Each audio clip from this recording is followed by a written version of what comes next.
الحمد لله رب العالمين والعاقبة للمتقين والصلاة والسلام على سيد الأنبياء والمرسلين وعلى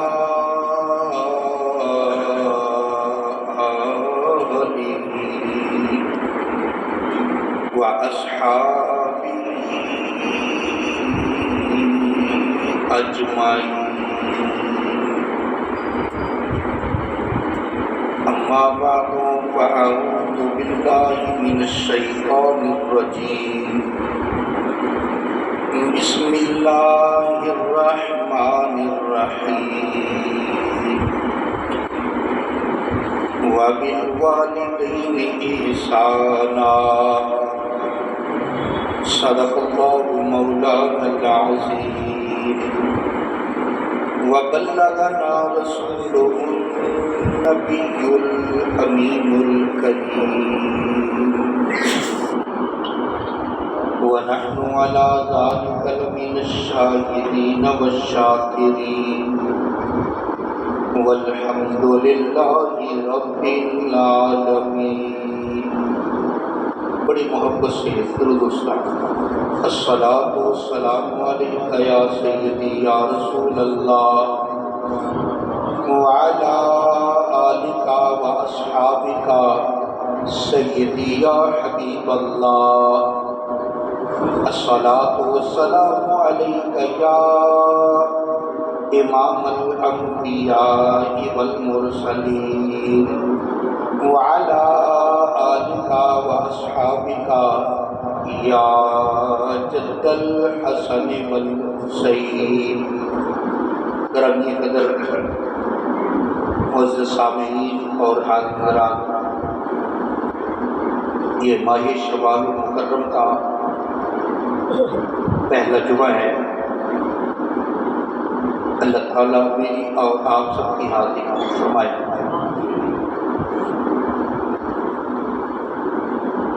آج کے خطبہ جمعہ مبارک میں جو مضمون عرض کر رہا ہوں وہ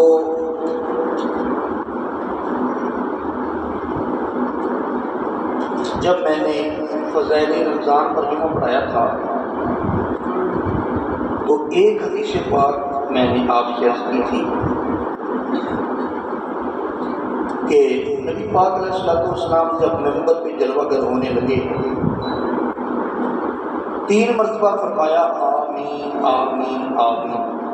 جن دوستوں نے رمضان مبارک سے پہلا جمعہ یعنی شعبان کا آخری جمعہ پڑھا ہے ان کو یہ بات یاد ہوگی. نبی پاک علیہ السلام نے 3 مرتبہ فرمایا آمین آمین آمین.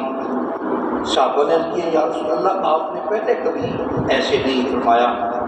تو آقا علیہ السلام نے فرمایا جب میں نے پہلے سیڑھی پہ قدم رکھا تو جبریل سدرہ کے مکین حاضر ہو گئے.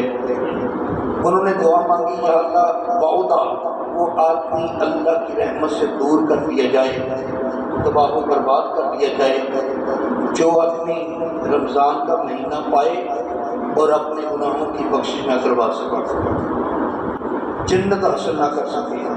تو میں نے کہا آمین. دوسرا پھر جبریل نے دعا مانگی کہ وہ آدمی بھی تباہ و برباد ہو جائے جس کے سامنے آپ کا نام لیا جائے اور آپ پر درود شریف نہ پڑے. تیسری جبریل نے یہ دعا مانگی تھی کہ وہ آدمی بھی تباہ و برباد ہو جائے کہ یا رسول اللہ جس کے سامنے جو اپنے والدین یا دونوں میں سے ایک کو پائے اور پھر ان کی خدمت کر کے جنت حاصل نہ کر لے وہ بھی تباہ و برباد ہو. تو وہ بھی آقا صلی اللہ تعالیٰ علیہ وسلم نے فرمایا میں نے کہا آمین. یعنی ایسی ہو. تو اس حدیث کے ایک جو رمضان شریف ہو گیا دوسرا جز درود پاک ہو گیا، تیسرا جز والدین ہو گیا۔ تو تیسرے جز پر آج بات کر رہا ہوں، والدین کے حوالے سے۔ اللہ فرماتا ہے وَبِالْوَالِدَيْنِ إِحْسَانًا، والدین کے ساتھ نیکی کرو، احسان کرو۔ اور اللہ فرماتا ہے هَلْ جَزَاءُ الْإِحْسَانِ إِلَّا الْإِحْسَانُ، احسان کا بدلہ سوائے احسان کے اور کیا ہو سکتا ہے؟ تو والدین کے ساتھ احسان نیکی کرنا اس کا حکم ہے۔ فرمایا وَقَضَىٰ رَبُّكَ أَلَّا تَعْبُدُوا إِلَّا إِيَّاهُ وَبِالْوَالِدَيْنِ إِحْسَانًا، تیرے رب نے فیصلہ ہی کر دیا ہے کہ اللہ کے بغیر کسی کی عبادت نہ کرو، اور والدین کے ساتھ اس نے سلوک سے پیش کی۔ یہ قرآن کی متعدد آیات ہیں جن کا مفہوم ایک ہی بنتا ہے کہ والدین کی عزت کرو، احترام کرو، ان کے ساتھ نیکی کرو، ان کے لیے دعائیں مانگو، رب ارحمہما کما ربیانی صغیرا، یا اللہ ان پر اس طرح رحم فرما جس طرح انہوں نے مجھے بچپن میں پالا۔ یہ دعائیں مانگتے رہنا چاہیے۔ نماز میں ہم دعا مانگتے ہیں ربنا اغفر لی ولوالدی، یا اللہ مجھے بھی بخش دے، میرے والدین کو بھی بخش دے۔ نماز میں بھی دعا مانگتے ہیں۔ تو میرے بھائی، میں جو میرے تجربے میں ہے میں وہ بات کر رہا ہوں، کسی کو نشانہ بنا کر نہیں، کسی کو ٹارگٹ رکھ کر نہیں، میں جنرل بات کر رہا ہوں جو میرے تجربے میں آئی ہے۔ آج کا نوجوان اپنے دوستوں کے ساتھ بڑا خوش رہتا ہے، دوستوں کے ساتھ 4-4 گھنٹے 5-5 گھنٹے بیٹھ جاتا ہے، کوئی پرابلم نہیں۔ دوست کہتے ہیں ہم نے گھنٹہ کا آئس کریم کھانے جانا ہے، کوئی پرابلم نہیں۔ دوست کہتے ہیں اسی جگہ پہ بیٹھے رہنا ہے، چوک میں بیٹھے رہنا، بیٹھا رہتا ہے، کوئی پرابلم نہیں، اور بڑا خوش ہے، ہنستا ہے۔ یوں ہی گھر میں داخل ہوا، اب ماں باپ کے ساتھ اس کا لہجہ تبدیل ہو گیا، بڑا کرخت لہجہ ہے اس کا، بڑا گٹیا لہجہ ہے اس کا۔ ارے اللہ کے بندے، یہ جو دوست ہیں یہ تو تیرے ساتھ چلتے نہیں، بلکہ یہ تو مطلب کے دوست ہیں۔ کسی کو تیرے ساتھ کوئی مطلب ہے، کسی کو تیرے ساتھ کوئی مطلب ہے، کسی کو تیرے ساتھ کوئی لالچ ہے، کسی کو تیرے ساتھ کوئی لالچ ہے۔ اگر دنیا میں بے لوث محبت کرنے والی ذات ہے، یا وہ تیرا باپ ہے یا تیرا ماں ہے، اور کوئی بھی تیرے ساتھ بے لوث محبت نہیں کرتا، اور تجھے یہ سمجھ نہیں آتی۔ اور میں تو یہاں تک کہا کرتا ہوں، میں خود پیر پیشوا والا ہوں، حضور قبلہ فقیہ اثر رحمۃ اللہ علیہ کا میں مرید ہوں، نقشبندی سلسلے میں میں خود مرید ہوں، لیکن میرا نظریہ یہ ہے، بلکہ میرا نظریہ نہیں، قرآن و سنت کا نچوڑ یہ ہے کہ پیر کا احترام کرنا فرض نہیں، ماں باپ کا احترام کرنا فرض ہے۔ یہ میری بات ذہن میں رکھیں۔ یہ کئی کچے ایمان والے کہتے ہیں کہ لو جی یہ کیا کہہ دیا آپ نے، میں بات ٹھیک کر رہا ہوں۔ پیر کے بارے میں قرآن پاک میں کوئی حکم نہیں آیا، لیکن والدین کے بارے میں 1 نہیں 2 نہیں 10 ایسے فیصلہ ملے۔ تو جو آدمی پیر کو خوش کرتا ہے لیکن ماں باپ ناراض ہیں، وہ خوش فہمی میں نہ رہے، وہ جنت کا دروازہ تو بڑی دور کی بات ہے، جنت کی خوشبو 500 سال کی مسافت تک آنی شروع ہو جاتی ہے، لیکن وہ نہیں سوچ سکتے۔ یہ بات ذہن میں رکھیں۔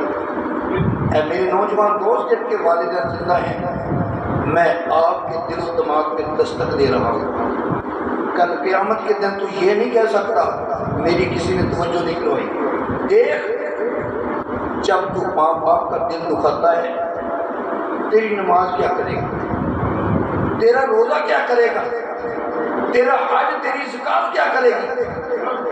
ماں باپ کا دل نہیں دکھانا۔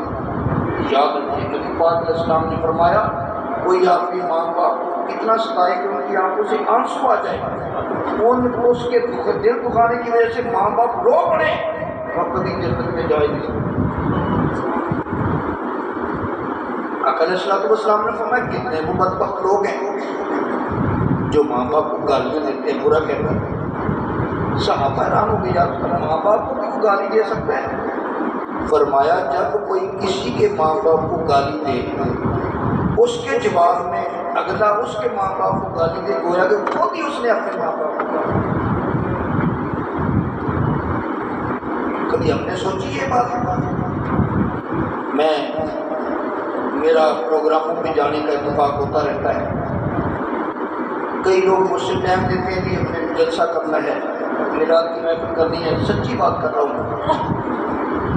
جب وہ لوگ ملتے ہیں بڑا دل خوش ہوتا ہے کہ دیکھو یہ نوجوان دین کے ساتھ کتنا منسلک ہے، لیکن جب ان کے والدین تنہائی میں ملتے ہیں کہتے ہیں جی آپ سبب سے آئے تو ہیں بیان کرنے کے لیے، جاتے ہوئے اس کو بھی کچھ سمجھا جانا، یہ ہمارے ساتھ اچھا سلوک نہیں۔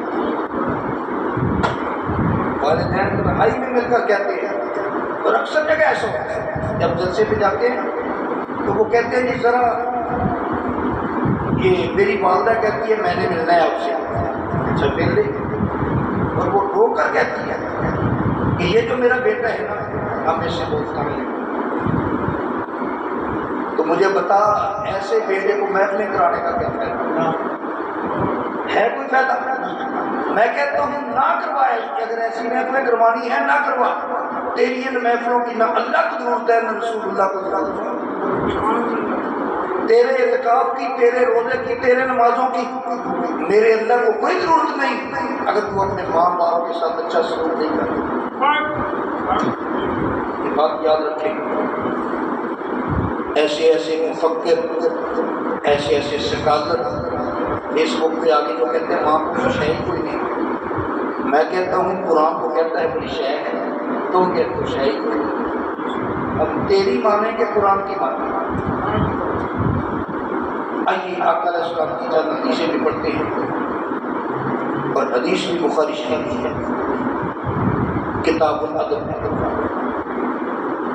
حضرت عبداللہ بن مسعود رضی اللہ تعالیٰ عنہ فرماتے ہیں سألت النبی صلی اللہ علیہ وسلم، یہ میں جتنی حدیثیں سناتا ہوں نا میں ان کا خلاصہ آپ کو زبانی میسج میں بیان کر دوں تو میرے لیے پرابلم کوئی نہیں، الحمدللہ 25 سال ہو گئے آپ کو، آپ جانتے ہیں کہ میں جو بات کرتا ہوں اپنی دلیل سے کرتا ہوں، بغیر دلیل کے کبھی نہیں، یعنی میں جو بھی بات کرتا ہوں اگر وہ کہے کہ یہ کہاں ہے تو میرے لیے دکھانی مشکل نہیں ہے، لیکن پھر بھی ساتھ حدیث کے لفظ برکت کے لیے پڑھ دیتا ہوں کہ حدیث کے الفاظ کی نورانی اپنی ہے، کی نورانی اپنی ہے۔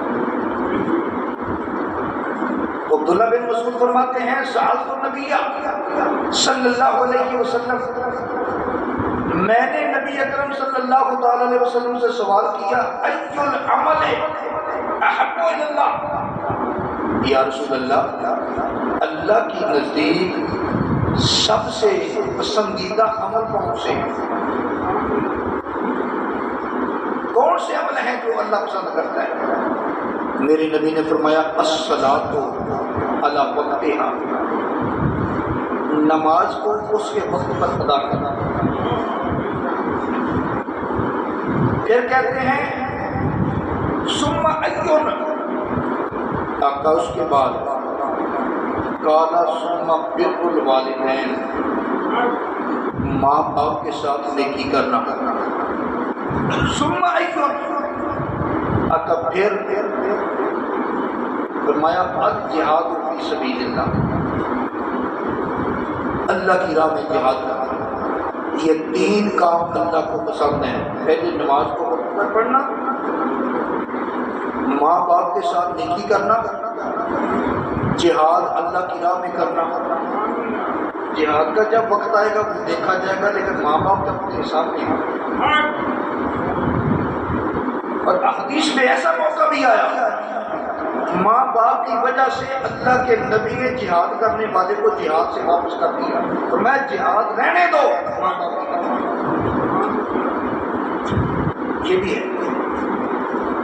اور اسی طرح صحیح ابن ماجہ شریف کے حدیث ہے، حضرت ابو امامہ رضی اللہ تعالیٰ عنہ روایت کرتے ہیں، حضرت ابو امامہ رضی اللہ تعالیٰ عنہ فرماتے ہیں ان رجلا قال یا رسول اللہ صلی اللہ علیہ وسلم ما حق الوالدین علی ولدہما، اے اللہ کے نبی پیارے پیغمبر صلی اللہ تعالیٰ علیہ وسلم، ہمیں یہ تو فرما دیجئے، یہ تو بتا دیجئے والدین کا حق اولاد پر کتنا ہے، والدین کا اولاد پر کیا حق ہے؟ میرے نبی نے بڑا مختصر جواب دیا، فرمایا ہما جنتوں کا وناروں کا، فرمایا تیرا والدین تیرے لیے جنت بھی ہے، تیرے لیے جہنم بھی ہے۔ اگر نیک ان کے ساتھ اچھا سلوک کرے گا تو جنت ہے، اگر تو ان کو تنگ کرے گا تو تیرے لیے جہنم ہے۔ حضرت جابر رضی اللہ تعالیٰ عنہ فرماتے ہیں نبی اکرم صلی اللہ تعالیٰ علیہ وسلم نے فرمایا ثلاث من کن فیہ نشر اللہ علیہ کنفہ وادخلہ الجنہ، فرماتے ہیں نبی پاک علیہ السلام نے فرمایا جس میں تین چیزیں ہوں اللہ اسے اپنی پناہ میں لے لیتا ہے اور اسے جنت میں داخل کر دیتا ہے۔ آقا وہ کون کون سی؟ فرمایا رفق بالضعیف، کمزور کے ساتھ نرمی کرنا، والشفقۃ علی الوالدین، والدین کے ساتھ محبت شفقت عزت سے پیش آنا، والاحسان الی المملوک، جو آدمی اس کے ماتحت ہے، اس کے تابع ہے، اس کا ملازم ہے، اس کے ساتھ اچھا سلوک۔ یہ جامع ترمذی کی حدیث ہے۔ حضرت عبداللہ بن عمر رضی اللہ تعالیٰ عنہ فرماتے ہیں نبی پاک علیہ الصلوۃ والسلام نے ارشاد فرمایا رضا اللہ فی رضا الوالدین وسخط اللہ فی سخط الوالدین، نبی پاک علیہ الصلوۃ والسلام نے فرمایا اللہ کی رضا ماں باپ کی رضا میں ہے، اللہ کی ناراضگی ماں باپ کی ناراضگی میں ہے۔ میرے بھائی ایک آدمی تہجد بھی پڑھے، اشراق بھی پڑھے، چاشت بھی پڑھے، اوابین بھی پڑھے، قرآن کی تلاوت بھی کرے، ساری رات کھلو کھڑا ہو کر اللہ کی عبادت کرے، سخاوت بھی کرے، زکوٰۃ بھی دے، حج بھی کرے، عمرے بھی کرے، کس لیے کہ میرا اللہ راضی ہو جائے۔ نبی فرماتے ہیں اللہ راضی تب ہوگا جب ماں باپ راضی ہوں گے، جب ماں باپ راضی نہیں تو جو مرضی کرتا پھر اللہ ناراض ہی ہوگا۔ تو جب اللہ ناراض ہے تو جنت کا تو منہ بھی نہیں دیکھ سکتا، جنت بہت دور۔ حضرت سیدنا ابن عباس رضی اللہ تعالیٰ عنہ میرے نبی کے چچا زاد، صحابی رسول، مفسر قرآن، ان کو میرے نبی نے سینے سے لگا کر دعا مانگی تھی اللہم علمہ التعویل، یا اللہ میرے عبداللہ بن عباس کو قرآن کی تفسیر سکھا دو۔ صحابہ میں بھی مفتی صاحب تھے، صحابی تو سارے اللہ کے نبی کے تھے لیکن سارے مسئلہ نہیں بتاتے تھے، ان میں سے چند گنے چنے تھے، جب کوئی مسئلہ پیش آتا کہتے تھے ان کے پاس جاؤ۔ اور آج تو یہ معاملہ بن گیا، آج کل تو ہر کوئی مسئلے بتانے لگ گیا۔ تو ایک مفتی صاحبی تھے عبداللہ بن عباس، وہ فرماتے ہیں قال رسول اللہ صلی اللہ علیہ وسلم، میرے نبی پاک علیہ السلام نے فرمایا من اصبح مطیعا للہ فی والدیہ اصبح لہ بابان مفتوحان من الجنہ۔ برکت کے لیے حدیث سن لو پھر میں اس کا ترجمہ آپ کو سناتا ہوں۔ آقا علیہ السلام نے فرمایا وَإِنْ كَانَ وَاحِدًا فَوَاحِدٌ وَمَنْ أَصْبَحَ عَاصِيًا لِلَّهِ فِي وَالِدَيْهِ أَصْبَحَ لَهُ بَابَانِ مَفْتُوحَانِ فِي النَّارِ۔ ان کان واحدا فواحد قال رجل وان ظلم قال وان ظلم وان ظلم وان ظلم۔ مدنی کریم صلی اللہ تعالی علیہ وسلم نے فرمایا جس شخص نے اس حال میں صبح کی کہ اس کے والدین اس پر خوش تھے، اپنے والدین کی فرما برداری میں صبح کی، میرے آقا نے فرمایا اس کے لیے ہر صبح جنت کے 2 دروازے کھلتے ہیں، اور فرمایا 2 دروازے کھولتے ہیں، اگر دونوں میں سے ایک فوت ہو جائے تو پھر ایک دروازہ بند۔ جب دونوں فوت ہو جائیں پھر وہ جو صبح کو 2 دروازے کھولتے تھے وہ دونوں بند ہیں۔ ماں باپ کی قدر کرو، میرے بھی پہلے 2 دروازے کھلتے تھے، پھر ایک دروازہ بند ہو گیا، اب دوسرا بھی بند ہو گیا۔ تو یہ والدین ایسی چیز ہے، یہ گھر میں اتنی برکتیں رکھتے ہیں، ان کا اتنا مقام ہے، لیکن ہمیں پتہ جب چلتا ہے، جب ہمیں ان کا پتہ چلتا ہے ان کے مقام کا، یہ اس وقت چلتا ہے جب یہ ہمیں چھوڑ کر چلے جاتے ہیں۔ کاش ہم اپنی زندگی میں اس شعور کو پہنچ جائیں کہ ماں باپ کے مقام کو سمجھیں۔ اور فرمایا اگر کوئی اپنے ماں باپ کو اس حال میں صبح کرتا ہے، یہ حدیث مشکوٰۃ شریف صفحہ 421 پر ہے، فرمایا کوئی اس حال میں صبح کرتا ہے کہ والدین اس پر ناراض ہیں تو اس کے لیے جہنم کے 2 دروازے کھلتے ہیں۔ تو میرے بھائی اور کیا چاہیے؟ علامہ جلال الدین سیوطی رحمۃ اللہ علیہ تفسیر در منصور میں نقل فرماتے ہیں، حضرت انس رضی اللہ تعالیٰ عنہ سے روایت ہے، قال قال رسول اللہ صلی اللہ علیہ وسلم، حضرت انس بن مالک رضی اللہ تعالیٰ عنہ فرماتے ہیں نبی پاک علیہ السلام نے فرمایا۔ علامہ جلال الدین سیوطی رحمۃ اللہ علیہ تفسیر در منصور کی جلد 7 صفحہ 173 پر یہ حدیث نقل کرتے ہیں، اور وبالوالدین احسانہ کی تفسیر میں یہی حدیث اور بھی کافی نقل کیا۔ تو فرماتے ہیں آقا علیہ السلام نے فرمایا من احب ان یمد اللہ فی عمرہ ویزید فی رزقہ فلیبر والدیہ ولیصل رحمہ۔ نبی پاک علیہ السلام نے فرمایا جو آدمی چاہتا ہے اس کی عمر لمبی ہو، اس کے کاروبار میں برکت ہو، میرے نبی نے فرمایا اس کو چاہیے کہ ماں باپ سے اچھا سلوک کرے، ماں باپ سے اچھا سلوک کرے، ماں باپ کے ساتھ نیکی کرے، اپنے ماں باپ کو خوش رکھے، اس کی عمر میں بھی برکتیں ہوں گی، اس کا رزق بھی وسیع ہوگا۔ آج ہر آدمی چاہتا ہے میرا رزق وسیع ہو، کاش کبھی کبھی ہم اپنے ماں باپ کی عظمت کو جانتے ہیں تو ہمیں یہ موقع نہ دیکھنا پڑتا۔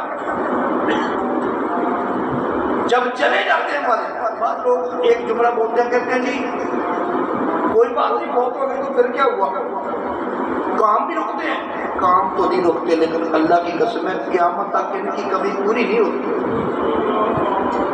اگر کوئی کہے ہو جاتی ہے تو میں تو نہیں مانتا، ہو جاتی ہے کبھی پوری، کبھی نہیں ہوتی۔ محمد بوٹا گجراتی نے اسی پر کہا، کہتا کاف ککھا دیاں کلیاں اے رہن کھلیاں، کاف ککھا دیاں کلیاں رہن کھلیاں، چونا گج حویلیاں ٹہنگیاں آنے، مر کر موت جس ویلے پالوے پیرا، تے میندیاں ہتھاں نوں لگیاں اے رہندیاں نے، میندیاں ہتھاں نوں لگیاں اے رہندیاں نے، ویلے اوکھڑے سوکھڑے لنگ جاندے، ویلے اوکھڑے سوکھڑے لنگ جاندے، گلاں یاد پیاریاں دیاں اے رہندیاں نے، گلاں یاد سجنا دیاں اے رہندیاں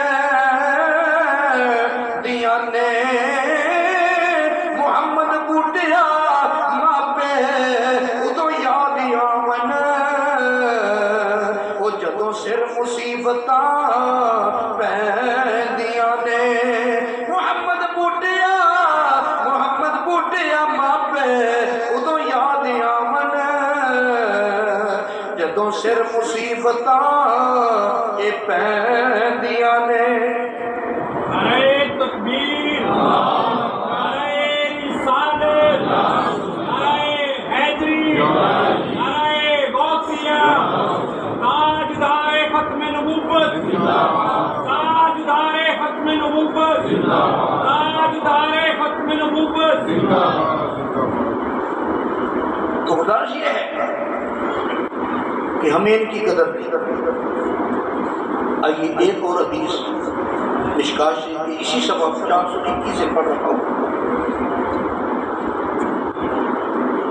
صحابہ کا مجمع لگا ہوا ہے، اچھا ہم حج پہ جاتے ہیں تو پچھلے دور میں آج سے 15-20 سال پہلے جتنا خرچہ حج پہ آتا تھا اتنا تو آج کل نہیں ہے۔ تو جو لوگ حج پہ گئے ہیں یا اس سال جا رہے ہیں ان کو اندازہ ہوگا، میرا خیال ہے کہ 14-15 لاکھ کے قریب خرچہ تو ہوگا حج کا۔ اب حج پہ گئے، جب حج پہ گئے 14-15 لاکھ روپیہ بھی لگایا، سفر کی مصیبتیں بھی جھیلی، تھکاوٹ بھی ہوئی، وہاں کئی حاجیوں کے پاؤں سوکھ جاتے ہیں چلتے ہوئے، کئی بیچاروں کی ٹانگیں سوکھ جاتی ہیں، بخار ہو جاتا ہے، بڑی مشقت کرنا پڑتی ہے، پھر جا کے حج ہوتا ہے۔ اور پھر جگراتے بھی ہوتے ہیں، جو ٹائم مقرر اتنے بجے وہاں پہنچنا ہے وہ پہنچنا پڑتا ہے۔ اتنا کچھ کرنے کے باوجود بعض دفعہ جب کنکرے مارنے جاتے ہیں تو کئی سال حاجی گر بھی جاتے ہیں، چوٹیں بھی لگتی ہیں۔ یہ سب کچھ کرنے کے باوجود ہمارے پاس کوئی گارنٹی نہیں کہ میرا حج قبول ہوگا، ہے کوئی گارنٹی؟ کوئی گارنٹی نہیں، لیکن یہ ہے کہ ہم نے اپنی طرف سے قرض کو ادا کرنا ہے۔ زندگی میں ایک مرتبہ اگر اللہ توفیق دے تو ایک مرتبہ حج فرض ہے، ایک مرتبہ حج فرض ہے، لیکن اس کا مطلب یہ نہیں کہ دوبارہ آدمی کر نہیں سکتا۔ اللہ توفیق دے 50 حج کرو، کوئی حج نہیں، اور حج کا ثواب بھی پورا ملے گا، لیکن فرض پہلی مرتبہ ادا ہوگا۔ باپ کی شان تو بیان کرتا رہوں لیکن میں خود ان کا احترام نہ کروں تو میرے بھائی نہیں، مجھ سے سن کر کوئی ماں کا فرما بردار بن جائے تو وہ تو فائدہ مند ہو گیا، لیکن میں تو جہنم کا بالن بن گیا نا جب میں احترام نہیں کرتا۔ اس لیے اپنے آپ سے شروع کرو۔ اور آقا علیہ الصلوۃ والسلام نے حضرت ابو ہریرہ رضی اللہ تعالیٰ عنہ شان والے صحابی ہیں، ماں کا افراد روتے ہوئے میرے نبی کی بارگاہ میں آ گئے، یا رسول اللہ میری ماں کا افراد ہے، کلمہ نہیں پڑھا اور آپ کو وہ مندہ بولتی ہے صبح بھی دوپہر بھی شام میں، کہیں میں ماں کا قاتل نہ بن جاؤں۔ آقا علیہ السلام نے فرمایا چلو میں دعا کرتا ہوں۔ آقا صلی اللہ تعالی علیہ وسلم نے اسی وقت آپ ڈالی، اللہم اہد ام ابی ہریرہ تھا، یا اللہ ابو ہریرہ کی ماں کو ہدایت دے دے۔ جب میرے نبی نے یہ دعا مانگی، صحابی فرماتے ہیں میں دوڑتا ہوا کر گیا کیونکہ مجھے یقین تھا ادھر زبان سے نکل گیا ہے کام ہو جائے گا۔ جب پہنچے کہتے ہیں دروازہ بند تھا، میں نے دروازہ کھٹکھٹایا تو اندر سے پانی گرنے کی آواز آ رہی، ماں غسل کر رہی تھی۔ اس نے کہا ابو ہریرہ رک جا۔ تھوڑی دیر کے بعد ماں نے دروازہ کھولا، کہنے لگی ابو ہریرہ گواہ ہو جا، اشہد ان لا الہ الا اللہ و اشہد ان محمد رسول اللہ صلی اللہ تعالی علیہ وسلم۔ مدنی کریم صلی اللہ تعالی علیہ وسلم کے یہ صحابی ایک مرتبہ میرے آقا صلی اللہ تعالی علیہ وسلم نے فرمایا کہ صحابہ جنگ کی تیاری کرو، خیبر جانا تھا جنگ کے لیے، تیاری کرو جنگ غزوہ کی تیاری کرو۔ ابو ہریرہ گھر آئے، اب ماں تو مسلمان ہے، گھر آئے نا، گھر آ کر سامان باندھا جنگ کا جو تھا۔ آپ جانتے ہیں جب آپ کی کہیں جانا ہو، عمرہ پر جانا ہو، حج پہ جانا ہو تو اپنے عزیز رشتے داروں کو دوستوں کو ملتا ہے کہ پتہ نہیں واپسی ہوتی ہے کہ نہیں ہوتی ہے، تو پکی بات تو نہیں نا، لیکن جب جہاد پر جانا ہو پھر تو زیادہ چانس ہوتے نہ آنے۔ تو اس لیے اب رشتہ داروں کو مل ملا کر آپ نے واپس آنا تھا۔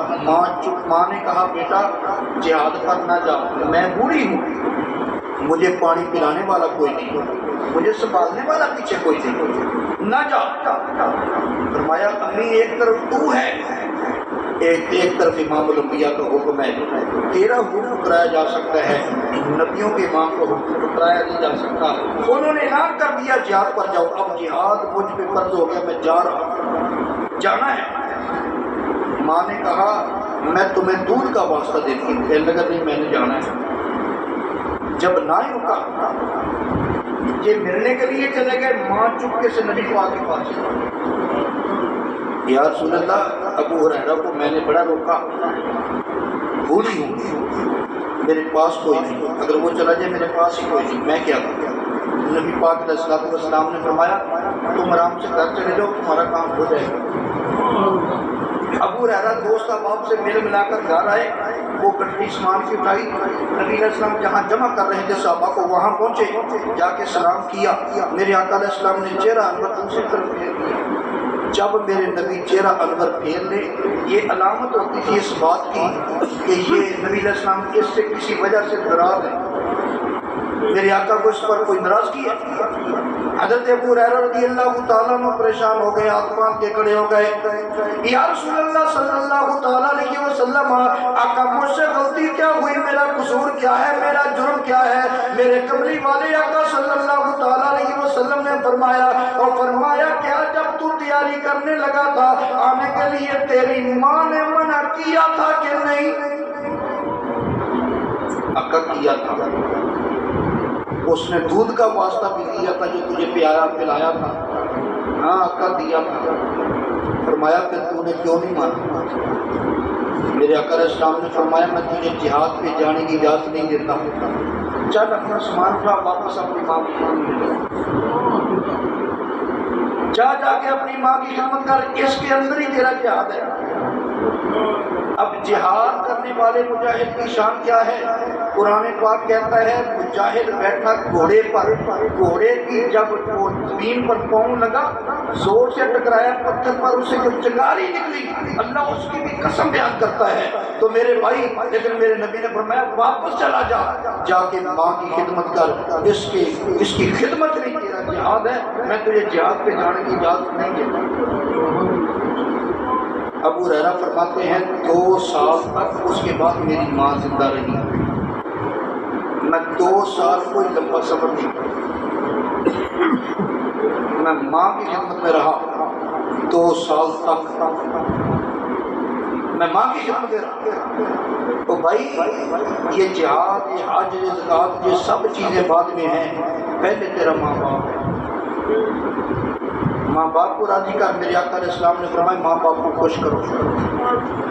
آج کا جمعہ سننے کے بعد جن نوجوانوں کا اپنے ماں باپ کے ساتھ اچھا سلوک نہیں ہے، میں امید کروں گا کہ وہ آج کے بعد ان کے ساتھ اچھا سلوک کریں گے اور سچی توبہ کریں گے کہ پہلے جو ہو گیا اور آج اپنے ماں باپ سے معافی مانگ لیں، تو ماں باپ کے پاؤں پکڑ لیں، اس میں تیری توہین نہیں، ماں باپ کے پکڑنے ہیں نا، دوسرے لوگوں کے جا کے پکڑتا ہے، ماں باپ کے کیوں نہیں پکڑتا؟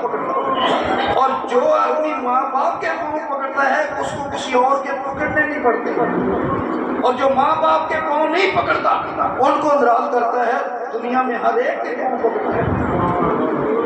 تو ماں باپ کے پاؤں پکڑو، ماں باپ کو راضی کرو، جب تک وہ راضی نہ ہو اس وقت تک ہٹو نہیں، کوشش جاری رکھو، پھر دیکھو آخر وہ شفیق ہوتے ہیں، وہ شفقت کریں گے۔ آج کا جمعہ میں نے ایک بات اور بھی کرنی تھی، میں نے اعلان کیا تھا لیلۃ القدر میں بھی، اب ذرا سوچو، پھر جا کے حج کا ثواب ملتا ہے اگر قبول ہو جائے۔ میرے نبی نے رحمت کی سیل لگائی، برکتوں کی سیل لگائی۔ نبی پاک علیہ الصلوۃ والسلام نے ارشاد فرمایا، حضرت ابن عباس رضی اللہ تعالیٰ عنہ روایت کرتے ہیں، ان رسول اللہ صلی اللہ علیہ وسلم قال ما من عبد، فرمایا جو بندہ ما من ولد بار ينظر الى والديه نظرۃ رحمت الا كتب الله له بكل نظرة حجة مبرورا۔ نبی پاک علیہ السلام نے فرمایا جو لڑکا اپنے والدین دونوں اپنے حساب سے بیٹھے ہیں، اپنے دھیان سے بیٹھے ہیں، لڑکا باہر سے آیا آ کے خوش ہو کر ہنس مکھ چہرے سے، جس چہرے سے دوستوں کو ملتا ہے، یعنی ہنس مکھ چہرے سے وہ آ کر اپنے والدین کو نظر سے ایک نظر دیکھ لے، ایک نظر دیکھی تو نبی علیہ السلام نے فرمایا ایک حج مبرور کا ثواب ہے، ایک حج مبرور کا ثواب۔ اب حج مبرور کون سا ہے؟ محدثین فرماتے ہیں حج مبرور اس کو کہتے ہیں جس کی قبولیت میں کوئی شک نہ ہو۔ اسی لیے جب ہم ترجمہ مبرور کا کرتے ہیں تو مقبول کرتے ہیں، جو اردو ترجمہ کرتے ہیں نا وہ اس کا اردو میں جو یہ حدیث لکھے گا نا وہ ترجمہ کرے گا مقبول حج کا ثواب۔ حدیث کے لفظ ہے حج مبرور، مبرور کا مطلب محدثین نے فرمایا ہے مقبول، یعنی مبرور اس کو حج کو کہتے ہیں جس کی قبولیت میں کوئی شک نہ ہو۔ اچھا ایک مرتبہ نہ ہنگ لگی نہ پھڑکڑی، صرف والدین اپنی مرضی سے بیٹھے ہیں، لڑکا باہر سے آیا نہ کچھ دیا نہ کچھ لیا، بس خوش قسمت وہ بیٹھے ہوئے ہیں، ہنسوں کے چہرے سے صرف زیارت کر لی، تو میرے بھائی ثواب کتنا ہے؟ ایک حج مقبول کا ثواب۔ اچھا جب میرے آقا علیہ السلام نے یہ کیا نا تو ایک صحابی تو کرنے لگا آقا کوئی 2 مرتبہ تک لے، پھر میں 2 حج مقبول کا ثواب۔ صحابہ بڑے موقع شناس تھے، انہوں نے دیکھا درہ رحمت اب جوش میں ہے، جو کہنا ہے کہنا۔ ایک اور اٹھا کہنے لگا وَإِن نَظَرَ كُلَّ يَوْمٍ 100 مرہ، یا رسول اللہ اگر کوئی آدمی ایک ہی دن میں 100 مرتبہ زیارت کرتا، میرے آقا علیہ السلام نے فرمایا نعم اللہ اکبر و اطیب، وہ فرمایا تو نے تو بہت بڑی بات کر دی نا، کوئی 100 مرتبہ زیارت کر لے، تو نبی پاک علیہ السلام نے فرمایا اللہ تو اس سے بھی بہت بڑا ہے، اس سے بھی بڑا پاک ہے، یعنی اشارہ دے دیا تو نے تو 100 مرتبہ ختم کر دی، وہ 1000 مرتبہ دیکھے 1000 کا ثواب ملے گا، 1,00,000 مرتبہ دیکھے 1,00,000 کا ثواب ملے گا، کروڑ کا ثواب ملے گا۔ اشارہ یہ تھا میں اللہ اس سے بھی بہت بڑا ہے، اللہ اس سے بھی بہت بڑا ہے، یعنی 100 کی حد کوئی نہیں، اس سے زیادہ باتیں۔ اب مجھے بتا کر تم گھر میں رہو گے تو خوش ہو کے ماں باپ کو دیکھو گے تو 1 حج کا ثواب، پھر 2 کا ثواب، پھر 3 کا ثواب۔ اب مجھے بتاؤ جن کے والدین قبروں میں جا چکے ہیں وہ کتنی بڑی نعمت ان کے ہاتھ سے نکل چکی، اور کتنے ہیں وہ بدبخت جن کے پاس نعمت موجود ہے لیکن ان کو قدر نہیں، نعمت ہے لیکن قدر نہیں ہے، ان کو قدر کہاں پائے گی؟ ان کو پتہ قدر کہاں پائے گی؟ جب وہ بہت ہو جائیں گے نا تو ختم قرآن شریف پر جب چہلم پر مولوی صاحب تقریر کریں گے، پھر سوچیں گے اچھا ان کی یہ شان تھی، اچھا بہت بڑی غلطی ہوئی، ان کی یہ شان تھی، پھر سوچیں گے پر جد کے دیدار ککھ نہ بچے او جد کے دیدار ککھ نہ بچے نہ سکانا ارے کس کم دھوپ سکامن والی تے کس کم بدل ورے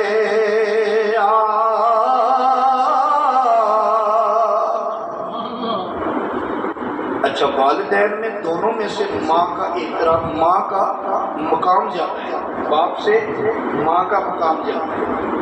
اچھا ایک بات کی اور بھی وضاحت کر دیتا، ماں باپ کا بد کردار ہی کیوں نہ ہو، زمانے کا بد کردار بھی کیوں نہ ہو، لیکن اولاد کے لیے وہ جنت ہے، وہ خود جنت میں جائے نہ جائے لیکن ماں باپ اولاد کے لیے جنت ہے۔ بلکہ صحیح ابن کثیر میں تفسیر ابن کثیر میں آتا ہے ماں باپ اتنا خیال کرتے ہیں تیرا، جب جنت میں جائیں گے اگر وہ نیک کوئی جنت میں چلے گئے تو تو کبھی ادھر دیکھیں گے کبھی ادھر دیکھیں گے. اللہ فرمائے گا کیا دیکھتے گا؟ یا اللہ میرا فلاں بیٹا نظر نہیں آتا، میری فلاں بیٹی نظر نہیں آتی، میرا فلاں نہیں نظر آتا. اللہ فرماتا ان کے عمل ہی ایسے تھے، وہ جنت جانے کے قابل نہیں تھے، اس لیے ہم نے ان کو جنت بھیج دیا. تمہارے عمل جنت جانے والے تم بھیج دیا. وہ عرض کریں گے یا اللہ ہم نے عمل صرف اپنے لیے تو نہیں کیے تھے، اپنی اولاد کے لیے بھی کیے. یا اللہ مہربانی کر، تیری جنت میں سب کچھ ہے، لیکن اس وقت تک ہمیں سکون نہیں جب تک ہماری اولاد ہماری آنکھوں کے سامنے ہے. تو اللہ اپنی رحمت سے ان کی رضامندی کے لیے، ان کو خوش کرنے کے لیے اولاد کو، ہاں اولاد جنت کے قابل نہیں کی لیکن ان کی وجہ سے ان کو بخش کر جنت میں. یہ ماں باپ کو معمولی ہے، یہ کوئی معمولی ہستیوں کا نام ہے، کبھی سوچا ہی نہیں تھا. دین کی تبلیغ جتنی مرضی کر لو، ماں باپ بنیاد ہے اگر یہ راضی نہیں، ان کی نافرمانی تم کرتے ہو، کوئی تبلیغ فائدہ نہیں ہوتی. ایک آدمی تھا، وہ ماں کی شان نہیں پڑتا تھا. تو جب میری شادی ہوئی نا تو مجھے دوستوں نے کہا جی محفل کرنی ہے تو اس کو بھی بلا لو، ماں کی شان بڑی پڑتا ہے. میں اس کے گھر گیا، رابطہ کیا تو اس کی والدہ ہی نکلی اتفاق سے. وہ کہنے لگی جی وہ سویا ہوا ہے، رات میں ان پہ گیا تھا سویا ہوا ہے. میں نے کہا جگا دو. کہنے لگی نہیں اگر جگاؤں گی تو وہ گالیاں دیتا ہے. اگر میں نے اس کو سوئے ہوئے کو جگایا وہ گالیاں دیتا ہے. تم ایڈریس لے کر اپنا نام لے کر دے جاؤ، پیغام پہنچ جائے گا، لیکن میں جگا نہیں سکتی. مجھے بتاؤ لوگوں کے سامنے تو میں ماں کی شان بیان کروں اور ماں کے ساتھ میرا یہ سلوک ہو تو بتا میرا کیا بنے گا. یہ سوچنے کی بات ہے. اس لیے یہ نہیں کہ میں صرف ماں کی شان خود بیان کرتا رہوں اور خود احترام نہ کروں.